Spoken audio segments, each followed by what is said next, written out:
शं वरुणः शन्नो भवत्वर्यमा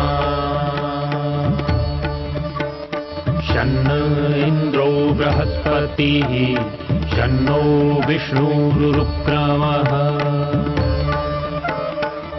ॐ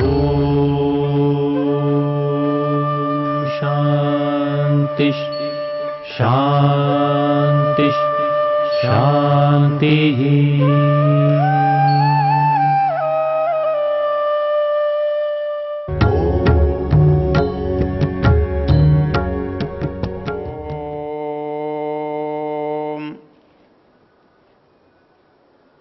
हम यजुर्वेद के शिव संकल्प मंत्रों पर विचार कर रहे हैं।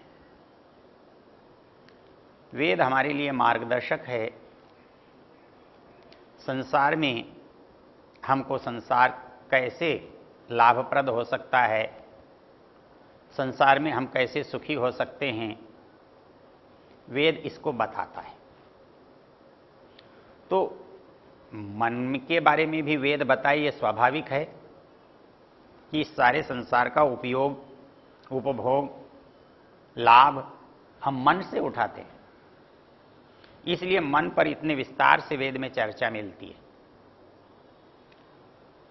वहां इस मन के लिए जो कहा गया है वो शिव संकल्प सूक्तों के अतिरिक्त भी बहुत सारे मंत्र हैं, लेकिन यहां लगातार एक ही विषय पर कहा गया है।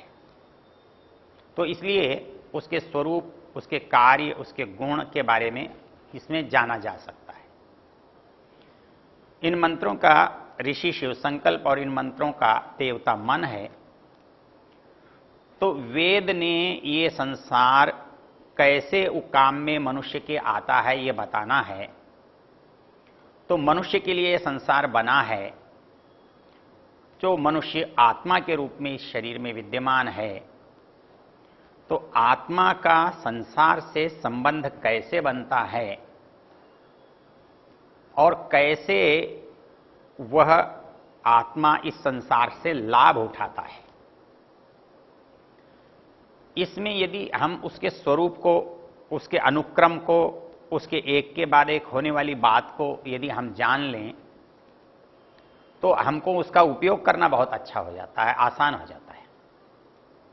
हम किसी मशीन को जानते हैं तो उस मशीन का बड़ा अच्छा उपयोग कर लेते हैं। कंप्यूटर बहुत काम की चीज है, लेकिन उपयोग नहीं आता तो बेकाम है। हथियार बहुत काम की चीज है, लेकिन चलाना नहीं आता तो बेकार है। मोटर है, बहुत अच्छी चीज है, लेकिन मालूम नहीं है, खराब हो जाती है तो पता नहीं लगता क्या खराब हो गया है। यदि उसकी जानकारी है तो हमारे लिए बहुत आसान है, हमको चलाना आता है तो बहुत सुविधाजनक है। तो वैसे ही ये संसार हमारे लिए सुविधाजनक हो सकता है, होता है, होना चाहिए। कैसे, इसके बारे में भी हमें जानना होगा।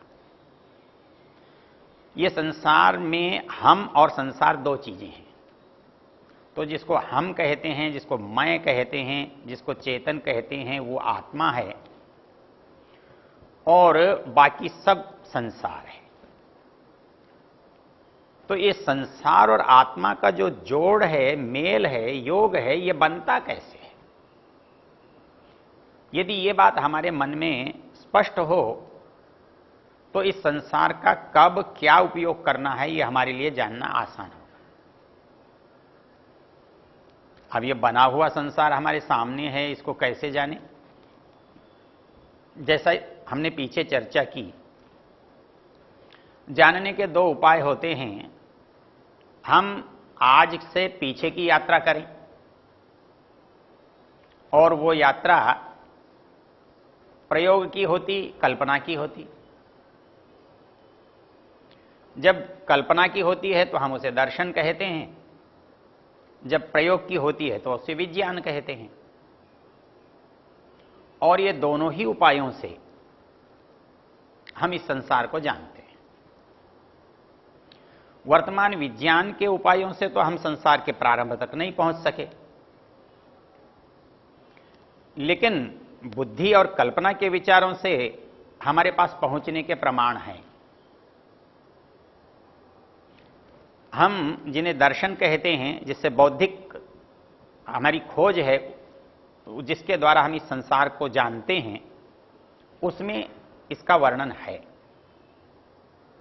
विज्ञान कब खोज करेगा, कब अंतिम स्थिति पर पहुंचेगा, यह तो समय बताएगा। उस दिन हम देखेंगे कि मन के बारे में जो लोग बुद्धि से बात करते हैं, उनसे वास्तविकता में क्या भिन्नता है। लेकिन जो हमारे पास हमारे साहित्य में, दर्शन में, उपनिषदों में मन के बारे में मिलता है, वो भी हमारे लिए पर्याप्त है और हमारे उद्देश्य के लिए बहुत उपयोगी है। जब हम दर्शन की दृष्टि से संसार में बात करते हैं, तो हमारे सारे दर्शन, जिन्हें हम वैदिक दर्शन कहते हैं,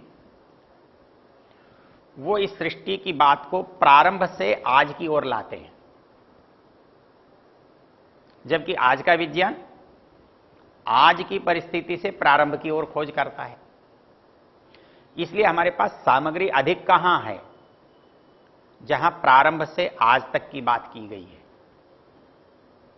वर्तमान व्यवहार की बात विज्ञान कर रहा है, मन के व्यवहार की बात विज्ञान कर रहा है, मन के कार्यों की बात विज्ञान कर रहा है, लेकिन मन क्या है इसकी बात दर्शन करता है। तो दर्शन का जो प्रारंभ है, जिससे हम आज तक पहुंच सकते हैं, उसको समझना, उस विषय को जानना, उसका नाम है सृष्टिक्रम। अर्थात यह संसार बना, कैसे बना और वर्तमान रूप तक कैसे पहुंचा, यह प्रयोगात्मक आपके पास नहीं है। इस पर विज्ञान ने काम आज की परिस्थिति में नहीं किया है। पहले किया गया होगा, वो आज हमारे पास नहीं है। हमारे पास केवल बौद्धिक स्तर पर है, तार्किक स्तर पर है, दार्शनिक स्तर पर है, और वो हमारे लिए उपयोगी है और हमारे लिए जानना सुविधाजनक भी है। इसमें एक जो सबसे पहली चीज है, वो पहली चीज ये है कि इसके मूल में एक है या अनेक है।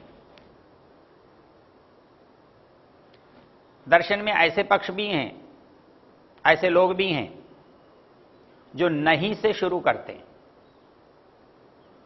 हम उनकी चर्चा नहीं कर रहे। जो है से शुरू कर रहे हैं, अस्थि से शुरू कर रहे हैं, अस्तित्व से शुरू कर रहे हैं, हम उनकी बात करते हैं। जो है कहने वाले हैं, उनमें ऐसे लोग भी हैं जो कहते हैं एक ही है, उसी का भिन्न भिन्न रूप देखने में आता है। उसके लिए उनके पास प्रमाण भी हैं। ये संसार में जितने अलग अलग अलग पदार्थ दिखाई देते हैं, हम मूल में जाते हैं तो एक ही निकलते हैं। आपने एक ही सोने का कुंडल बना रखा है, एक ही सोने की अंगूठी बना रखी है, एक ही सोने का हार बना रखा है, सोना ही है। ऐसे ही मिट्टी से आप बहुत सारी वस्तुएं बनाते हैं, मिट्टी ही है। चाहे ईंट बना करके आपने मकान बनाया हो, और चाहे बर्तन बनाकर घड़ा बनाया हो, ऐसा मानने वाले भी हैं। इसके अतिरिक्त ऐसे मानने वाले भी हैं जो मूल रूप से एक से अधिक चीजों को मानते हैं। उनका आधार क्या है? उनका आधार यह है कि जो वस्तु बनी है, कार्य रूप में है, वर्तमान में है, उसके वही लक्षण मूल में भी होने चाहिए। यदि घड़ा मिट्टी से बना है तो मिट्टीपना घड़े से कभी दूर नहीं होता। कपड़ा कपास से बना है तो कपास का गुण कपड़े से कभी दूर नहीं होता। लोहे से कोई भी वस्तु बनी है, उसमें लोहे का भाव कभी समाप्त नहीं होता। यहां जो संकट आता है वो दो विरोधी बातों के लिए आता है, क्योंकि आत्मा जो चेतन है वो अभौतिक है और संसार भौतिक है। इसकी सृष्टि उत्पत्ति के क्रम में हम विस्तार से चर्चा कर चुके हैं, इसलिए उस विस्तार में हम नहीं जाएंगे। यह केवल ये समझने की बात है कि दो चीज क्यों हैं, क्योंकि इनके मौलिक जो गुण हैं, मूल कारण हैं, वो भिन्न भिन्न हैं। यदि आत्मा चेतन है और संसार जड़ है, तो दोनों का कारण यदि एक है, तो जड़ को चेतन हो जाना चाहिए और चेतन को साकार हो जाना चाहिए। जो आत्मा निराकार है, इस सृष्टि के साथ साकार हो जाना चाहिए, और जो संसार जड़ है वो आत्मा के साथ चेतन हो जाना चाहिए, लेकिन ऐसा नहीं है। इसलिए दो पदार्थ अलग मानने पड़ते हैं। एक को आप चेतन आत्मा कहते हैं, एक को आप जड़ संसार या प्रकृति कहते हैं। एक और प्रश्न उत्पन्न होता है, क्या दो को मानने से काम चल जाएगा? हम देखते हैं दो पदार्थ बहुत स्थानों पर है, लेकिन काम नहीं होता। जैसे एक भोजन का पदार्थ है, एक गेहूं है, वो अपने आप न दलिया बनता है, न आटा बनता है, न बीज बनता है, न पौधा अपने आप बनता है। जब हम उससे कोई चीज बनाते हैं तो मनुष्य के द्वारा बनती हुई दिखाई देती है,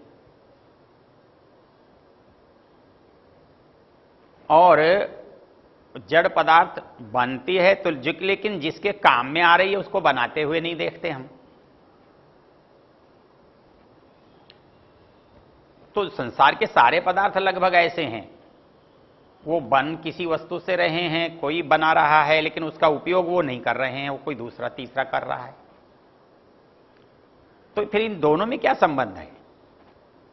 आत्मा और संसार के बीच में क्या संबंध है? आत्मा और संसार के बीच में बनाने का संबंध तो नहीं हो सकता। क्यों नहीं हो सकता? क्योंकि बनी हुई चीज बड़ी है, अधिक है, अधिक संख्या में है, और बनाने वाला थोड़ा है, छोटा है, उसके मुकाबले में सूक्ष्म है। तो इसलिए जिसके पास जो सामर्थ्य नहीं है वो उसको नहीं बना सकता। तो एक आत्मा, एक जीवात्मा, एक चेतन इस बड़े संसार को नहीं बना सकता। तो संसार स्वयं बन जाए, ये जड़ में सामर्थ्य नहीं होता, क्योंकि बनाना, करना, कराना, ये सब काम चेतन का होता है। तो इन दोनों के बीच में एक तीसरी जो सत्ता उभर कर आती है, वो हम परमात्मा कहते हैं, परमेश्वर कहते हैं, उसको भगवान कहते हैं, ब्रह्म कहते हैं। यहां से यदि इस संसार की हम यात्रा शुरू करते हैं, इनको प्रारंभ मानते हैं, इनको मूल मानते हैं, इनको पृथक पृथक मानते हैं, तो ये संसार हमारे लिए सहज समझ में आ जाता है। और इसी को त्रैतवाद कहते हैं। तीन चीजों को अलग अलग पहले से मानना। तीन चीजें कभी उत्पन्न नहीं हुई, कभी उत्पन्न होंगी नहीं, इनको कोई उत्पन्न कर नहीं सकता, ये सदा से ही अपने रूप में हैं। क्योंकि दौड़ जहां भी शुरू होगी तो किसी केंद्र बिंदु से शुरू होगी, उससे पहले आप जाएंगे तो फिर बिंदु बनाना पड़ेगा, नहीं तो दौड़ कभी प्रारंभ नहीं होगी, संसार कभी शुरू नहीं होगा। संसार शुरू ही नहीं, चल रहा है, और आज से नहीं, लाखों वर्षों से, करोड़ों वर्षों से चल रहा है। तो इसका निश्चित प्रारंभ जिन पदार्थों से हुआ होगा वो होंगे, और उनको आज भी हम देख सकते हैं, संसार में दिखाई देते हैं। तो पहली चीज है तीन, एक है जीवात्मा, एक है प्रकृति, और एक है परमात्मा ईश्वर। और तीनों के बीच में जो संबंध है ये संसार है। तीनों के बीच में जो संबंध है वो शरीर के रूप में है। तीनों के रूप में जो संबंध है ये सारी गति हम देख रहे हैं वो है, हमारे सारे विषय हैं। तो इसमें किसकी कैसे भूमिका बनती है, कैसे व्यवस्था बनती है, तो समझ में आता है संसार उपभोग की वस्तु है, जीवात्मा भोक्ता या उपभोक्ता है। तो इन दोनों की योग या दोनों को जोड़ने की बात करने वाला परमात्मा है। तो यहां से उस सृष्टि क्रम का या प्रकृति का प्रारंभ होता है। तो इस संसार में जीवात्मा को संसार से जोड़ने का काम परमात्मा ने प्रकृति बनाकर किया। कैसे जोड़ा? तो प्रकृति जिस रूप में थी उस रूप में तो जोड़ नहीं सकता था। तो बदलाव किस में हो सकता है, जीवात्मा में या प्रकृति में? जीवात्मा में परिवर्तन नहीं हो सकता, क्योंकि वो स्वरूप से अनादि है, स्वरूप से एक जैसा है, शुद्ध है, चैतन्य है। परमात्मा में बदलाव नहीं हो सकता, तो बदलने वाली एक वस्तु है प्रकृति, बदलने वाली एक वस्तु है संसार। तो इसको ही बदलकर जीवात्मा के अनुकूल बनाया गया है। इसको बदले बिना ये काम में नहीं आ सकती थी। तो इसका जो बदलना है यही संसार है। इसका संसार बनना ही आत्मा के लिए उपयोगी है।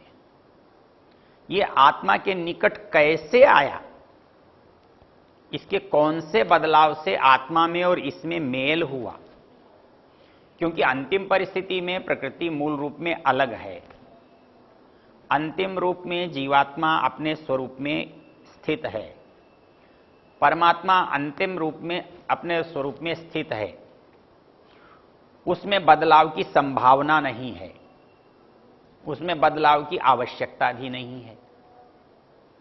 आवश्यकता संभावना जीवात्मा में स्वरूप में तो है नहीं, लेकिन आवश्यकता में है।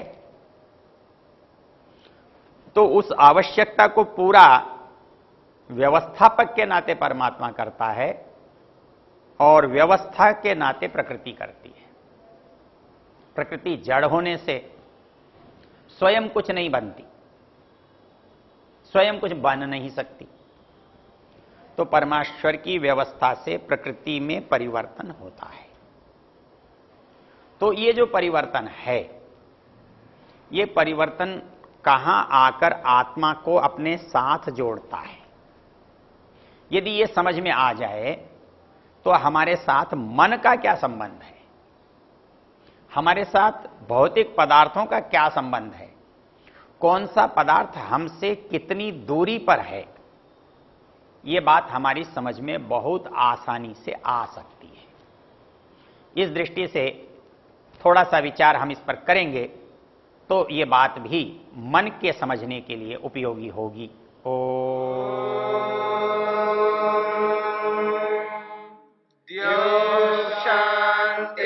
शांतिरंतरिक्षं शांतिर्पृथिवी शांतिरापः शांतिरोषधयः शांतिः वनस्पतयः शांतिर्विश्वे देवाः शांतिर्ब्रह्म शांति सर्वं शांति शांतिरेव शांति क्षमा शांतिरेधि।